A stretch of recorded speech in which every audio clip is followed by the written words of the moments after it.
Business Intelligence pada toko sepeda untuk memenuhi tugas mata kuliah kecerdasan bisnis yang diampu oleh Bapak Victor. Sebelumnya perkenalkan kami. Saya David Iwan Julian, NIM 0013. Saya Nurmala Darmalina dengan NIM J11123001.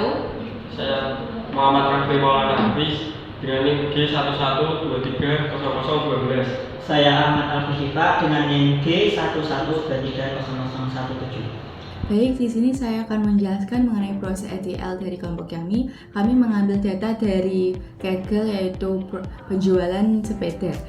Setelah itu kita memiliki 9 data mentah yang akan diolah menjadi data warehouse dan data mart. Sebelum itu, kita perlu merapikan kolomnya dari data mentah yang kita punya untuk memudahkan kita dalam proses pengolahan datanya. Nah, ketika semua kolom sudah dirapikan, proses selanjutnya adalah proses penggabungan data menjadi data warehouse. Di sini saya akan menggabungkan order item dan order. Nah, kita perlu menuliskan judulnya, yaitu customer ID. Lalu kita untuk menggabungkannya kita menggunakan rumus VLOOKUP.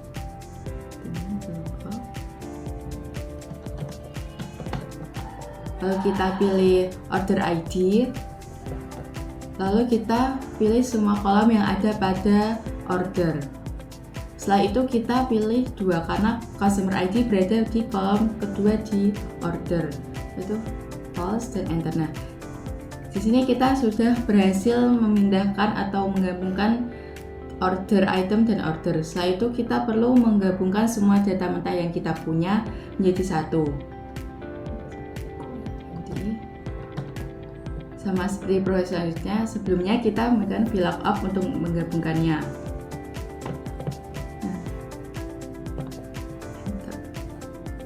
Nah, ketika semua data yang mentah kita olah telah kita gabungkan menjadi satu, ini akan menjadikan sebagai data warehouse.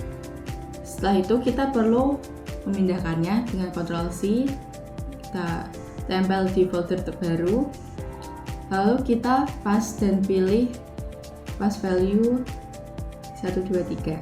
Nah, agar rumus yang kita buat tadi tidak ikut terpasi dan menjadi data asli atau data mart kita. Oke, kita lanjut ke tahap transfer atau pemilihan data. Kita pilih data yang diperlukan dan menghapus data yang tidak diperlukan. Nah, setelah semua data kita pilih, lalu kita save menjadi tab 1. Nah, ini adalah setelah data mart dibuat, maka kita akan dapat melanjutkan ke tahapan pembuatan dashboard di Looker Studio. Terima kasih. Kemudian kita akan membuat beberapa diagram. Yang pertama kita akan membuat diagram tren penjualan per tahun dengan mengisi matriks penjualannya, yaitu dimensinya yaitu order date, yaitu dengan tahun, dan untuk matriksnya yaitu kita isi total sales dengan memilih list price, yaitu dengan menambahkan kolom baru total sales, yaitu dengan mengkalikan quantity dengan total sales. Nah, bisa dilihat ini merupakan perbandingan total penjualan per tahun. Kemudian kita ubah namanya menjadi total tren penjualan per tahun, bisa dilihat. Nah, selanjutnya kita akan membuat diagram untuk perbandingan penjualan berdasarkan brand. Kita akan memilih dimensinya yaitu brand name, kemudian kita akan memilih matriksnya yaitu list name dan membuat matrik kolom baru yaitu total sales. Kemudian kita mengalihkan antara quantity dengan list price untuk mengetahui total penjualannya. Nah, bisa dilihat ini sudah terdapat perbandingannya. Kemudian kita membuat diagram selanjutnya yaitu diagram perbandingan penjualan berdasarkan store. Kita akan memilih store name untuk bagian dimensionnya. Kita cari store name. Selanjutnya kita memilih matriksnya yaitu untuk membuat total salesnya untuk perbandingan antara setiap store dengan mengalihkan antara quantity dengan total dengan list price-nya. Nah, bisa dilihat ini terdapat tiga batang. Kemudian kita akan mengkonfigurasikannya untuk bagian gayanya, yaitu bisa dilihat di ini untuk tren penjualan digunakan untuk mengetahui tren kenaikan penjualan setiap tahun, dan untuk perbandingan antara brand dan store itu mengetahui mana yang paling tinggi.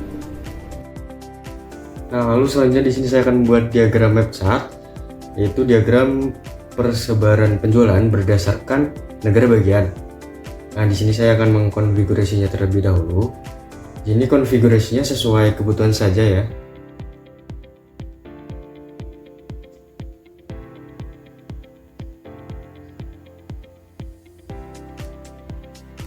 Lalu metriknya di sini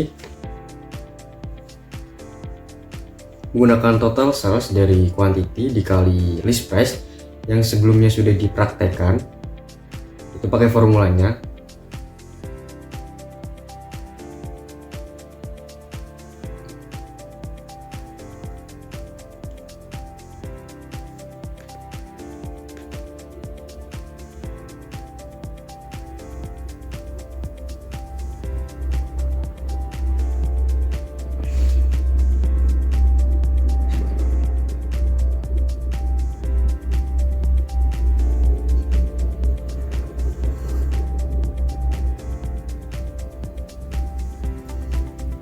Lalu selanjutnya diagram yang kedua adalah diagram batang dari diagram perbandingan total penjualan berdasarkan brandnya. Nah, di sini saya menggunakan diagram batang dengan dimensinya adalah kategori name dan metriknya adalah sama seperti yang sebelumnya, yaitu total sales dengan formula quantity dikali list price. Kalau kita terapkan saja di sini.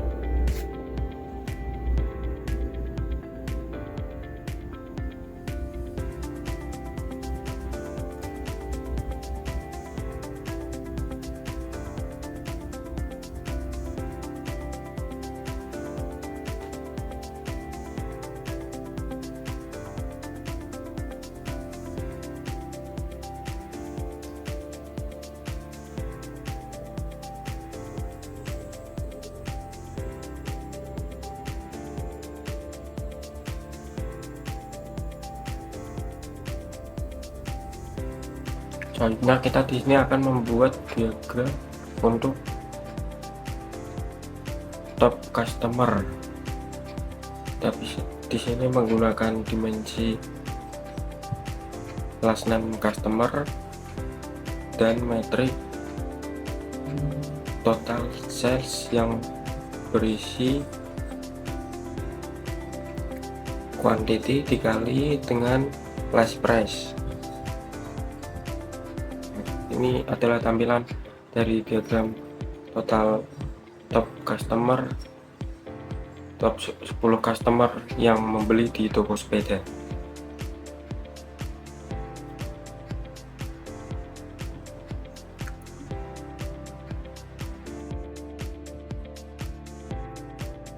Selanjutnya ini adalah tampilan dashboard yang telah kami buat. Ini ada total sales 8.500.000, total customer 1.400, dan total barang terjual 7.030. Dan ini ada grafik tren penjualan, grafik persebaran penjualan berdasarkan negara bagian, customer,